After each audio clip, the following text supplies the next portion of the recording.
Hello and welcome to today's edition of Your Platform. I'm your host, Sarah Thaha. On today's edition, we'll be looking at a very interesting topic, which is dowry. And of course, has dowry moved from a tradition to a business?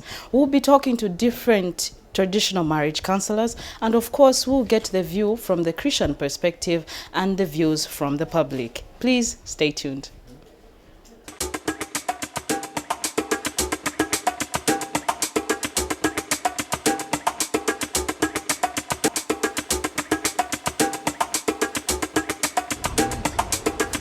Muganzapo bwanji pali nkhani ya lobola kuchoka muli mwambo kwenda muli business.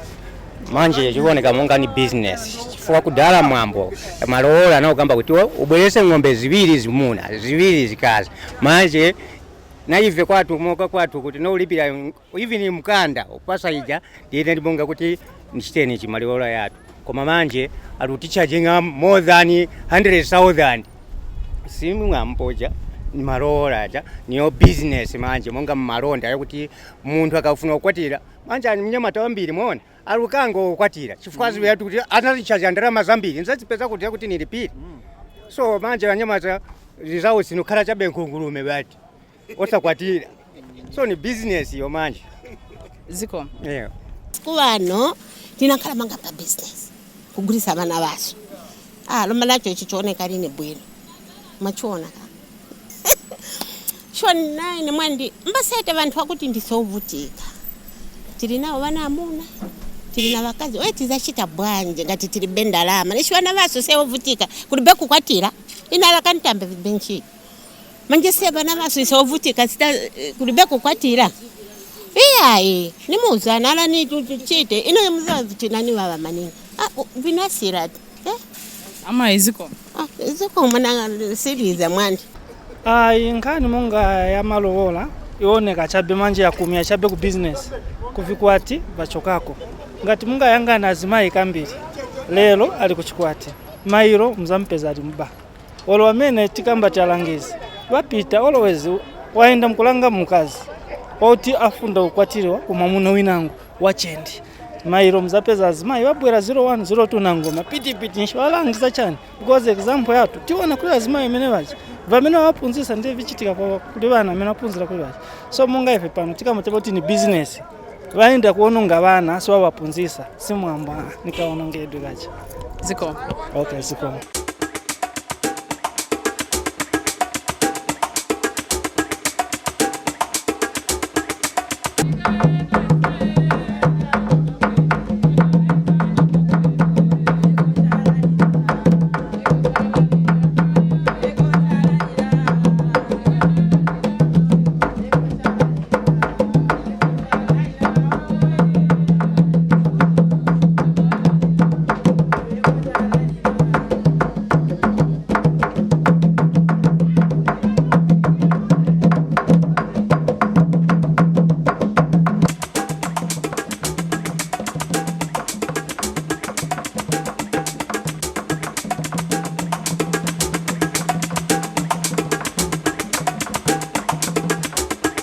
Thank you for staying with us on Your Platform.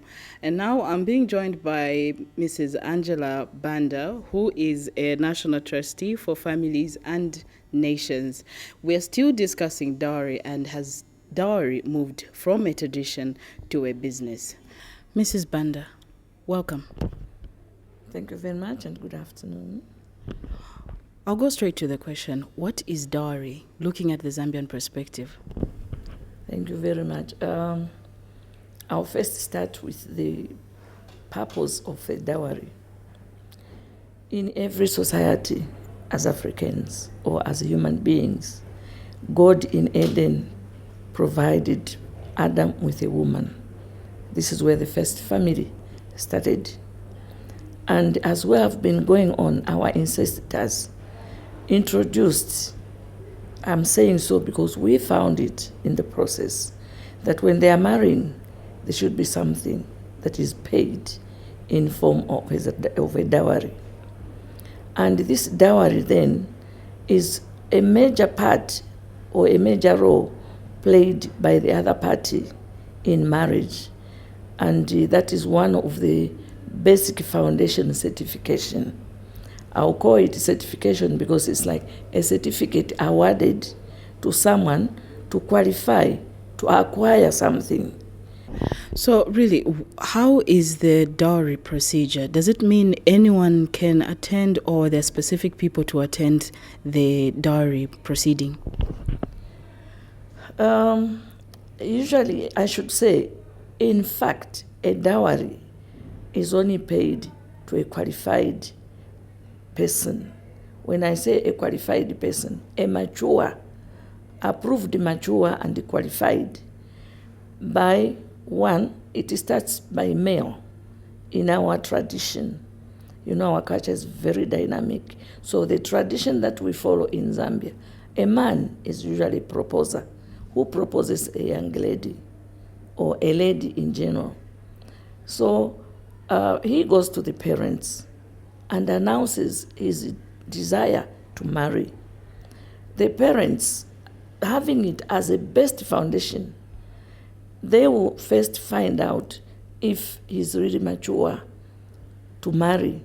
They will find out from him if he can manage a home. If he qualifies, then the parents will look for somebody who we call Bashibukombe, a link between them and the family where this child wants to marry. The process starts this way. There's usually a plate which shows respect. We say chamulomo. This money paid in that plate is unconditional and unrefundable.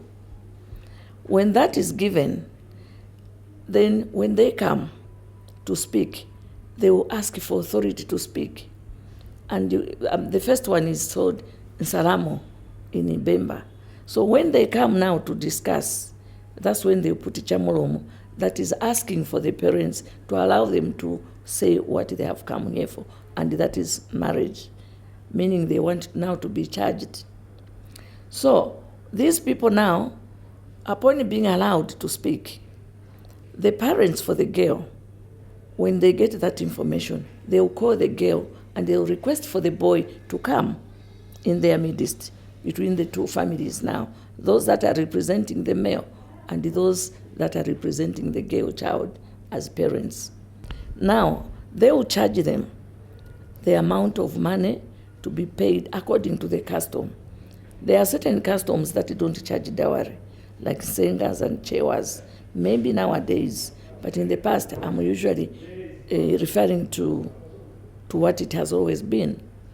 So upon charging, they normally charge cattle, and it is converted, because here in town, we don't keep cattle. So that money will be paid upon the conditions that they will agree. Usually the conditions are that you pay before you take the girl. And equally, nowadays we live in the Christian country, it has to be pronounced at church as well, that this money has been paid. The qualification of that money is more or less like a title, ownership, authority to own that girl, but not buying. It's not buying. It is qualification, a certificate allowing you to take that child as your own lawful wedded woman. And when that is paid, the conditions of that, how they are going to marry, is agreed upon the two families, whether it's a wedding or tradition, because tradition, when they pay, they will agree on asking elderly women to escort the girl to a male's house at a later time. Now, this dowry, when the man has paid, it means he has all the authority to own her in her home, but not wholly as his own child now. No, because at one time she has to visit the parents have to visit. They are going to take him as one of their children as well. And counseling takes place before they marry, so that they understand the precautions of that particular partnership they have gone into, or maybe let me use the word, the life institution they have gone into, which will be embraced and blessed in church as well.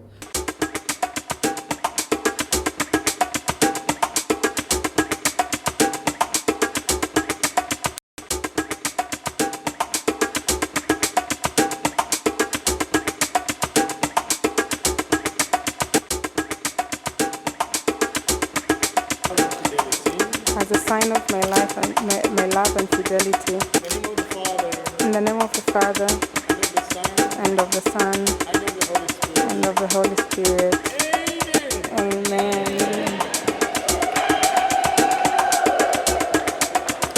My sisters, brothers, my parents, I have the great privilege and honor to announce to you that Damien and Malambo are now officially, legally, on earth and in heaven, husband and wife!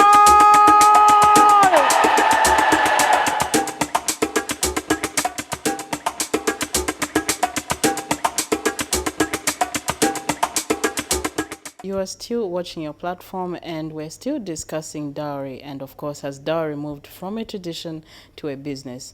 I'm now joined by Pastor Isaac Makashini from the Emmausdale Baptist Church. Pastor, welcome. Thank you so much, Sarah. Pastor, what is the meaning of dowry in the Bible? In the Bible, we need to understand that the culture in which the Bible evolved and the Bible was written was Hebrew or Jewish culture. And it's a culture that to some extent is very much similar to our own African or Zambian culture. And so there are so many points of intersection. And in the Bible, dowry meant that the betrothal which the man had instituted with serious intentions to marry a woman from another family is now being sealed. So those intentions are being declared in a very official, formal way with an agreement that this is the amount of material or monetary gift that is supposed to be passed on to the family of the bride. So in essence, you are sealing those intentions that had been developing over a period of time. What is the real purpose for dowry? What does the Bible say about the purpose of dowry? Yeah. Now, it is a very difficult question to answer because in the Bible we have two categories of what you might call information that has been relayed to us. There is what is known as prescriptive information. Prescriptive information is something that is prescribed, over which we have no arguments, over which we have no choice, we have to abide. If God says, for example, thou shalt not kill, it is not a negotiable matter which you can either take or reject. It's prescriptive. That is the life, that is how you ought to live. The second one is descriptive. Descriptive narratives are those that simply describe an event or circumstances with no attached command that is exactly the way it ought to be for everyone in all generations. So those are the two distinctions. Now, in the scriptures, both in the Old Testament and in the New, we do not find a specific stated purpose, because this is a culturally relative thing which we find practiced in the Old Testament. So there is no clear directive from God. As you intend to marry as a man, you are to give dowry, and this is what it is for. You will not find that anywhere in the Bible. So we can only infer from the descriptions that we have of this event happening in some of the passages in Scripture. And people would be interested to know that there are only 4 references to dowry in the Bible, specific references to dowry. In the book of Genesis, with regard to the brothers to Dinah, the sons of Jacob, she was raped by Shechem, one of the young men who fell in love with her, but instead of going through the normal channels, he raped her. He admitted the fault and accepted that he loved her and he wanted to marry her, and he asked his brothers and his parents what they would want him to pay. And the demand was 4 skins of the Shechemite men. And the intention behind that was that when they are circumcised, they will be at their weakest points, and then they were going to be attacked. And that's what Jacob's sons did. They attacked them at their point of weakness. So you see that the intention there was sinister. Similarly, when David was interested in Michal, or others pronounce it as Michael, the daughter to King Saul, he fell in love with her, he was interested in her, and the dowry that King Saul demanded were 100 foreskins of the Philistines. The real intention was, if David goes to battle, for him to be able to kill 100 men and cut off their foreskins. By that time, probably he would have exposed himself to the heat of battle and he would be killed. So the intention there was to expose David to real battle and have him killed because he considered him a rival. So that's dowry being asked for with sinister motives. So we don't find any clear purpose that is described for us in the Bible, except we can make inferences to the effect that there was a sense in which the father was looking at the significant loss in terms of contribution that daughter had in the family. So the significant loss that he was going to incur, and so wanting to offset that loss, then they would put a price to that, and that is the closest that we can just infer as the meaning and the purpose of dowry.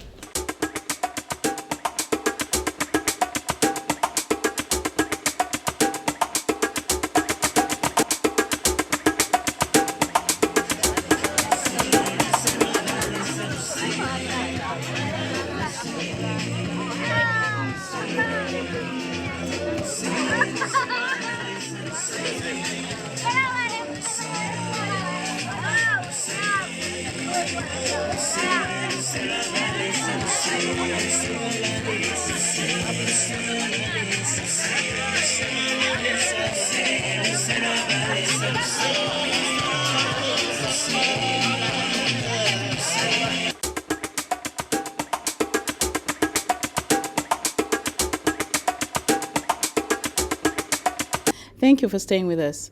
We are still discussing the topic, which is dowry, and if dowry has moved from a tradition to a business. And now I'm being joined by Mr. Angelos Movita, who is a marriage counselor. Mr. Movita, welcome. Thank you so much, Sarah, for inviting me. I'm glad to be here, and hello, viewers. We'll start by first asking the question, what is dowry? First and foremost, dowry looked at two perspectives, be it from the traditional point of view or from the legal point of view, refers to an amount of money that somebody pays in order for them to marry somebody. I know that's a very general definition that I'm giving because I'm aware that different societies define marriage in a different way, even the same issue of dowry. But simply put, or looking at it from the traditional point of view in Zambia, a dowry refers to a token that a man's family pays to a woman's family at a point that the man and woman are getting together in marriage. Okay, now secondly, what's the relationship between dowry and marriage related to Zambian traditional culture? Well, to make it simple, without dowry, there is no marriage. That's both from the common law perspective as well as from the traditional or customary law. So simply put, without dowry, there is no marriage. So if people seek to live together in a home, a term I might bring in there is cohabiting. It's simply because there's been no sitting together between the two families for dowry to be paid, or should I use a local word, lobola, being paid, so that then the relationship is recognized by the two families. So marriage really is determined when dowry is paid according to the traditional and customary law. So what really is the importance of dowry? I think the importance of it is that I consider dowry to be a seal that is placed on a relationship of any two. I'm referring to a man and a woman. I'm not a man and a man or a woman and a woman, but it's a seal that seals the relationship between a man and a woman to get together in marriage. Without it, really, you have situations where conflicts continue to exist between the two individuals and ultimately even the two families. Now, Zambia has clocked 50 years, and this year to be clocking 51 years of independence. Now, over the years, has dowry procedures changed? I get excited when you talk about Zambia clocking 50 years, because if I can divert you a little bit, you may not know that actually I designed the Jubilee logo. So I'm so happy to talk about Zambia clocking 50 years. The more reason as to why I wear this badge everywhere. I'm proud that as a nation we've come this far. But your question, I bet you are talking about there being a change in the 50 years that Zambia has existed as an independent nation. I tend to think yes, because even as we have transitioned from the colonial times to today, definitely there are a lot of changes that are happening around our country from the social perspective, by being brought about by many factors, economic, technological, and the like. And as a result, you find that even people's values along the way are changing. So you find that even the area of marriage is one area that has not been spared. So there's been a change. In the past, it was fairly obvious that families would want to see their children getting into a matrimonial home, being married, and not just cohabiting. But now we are seeing a bit of influence from the Western culture, where with the people that are coming in from outside as expatriates and the like, and or they are coming in with their own different values from where they're coming from. As a result, change has been inevitable. It's not only in Zambia, it's world over. But there are certain basics, I think, that should be constants, regardless of whether a nation is being affected by these factors of change. And one of them being that marriage should always be honored. Marriage should be made formal. Without it, then, we have so many problems where nowadays there are children that are being born outside wedlock. And that has its own consequences. So all in all, yes, there's been a change from the time that Zambia got independent to today.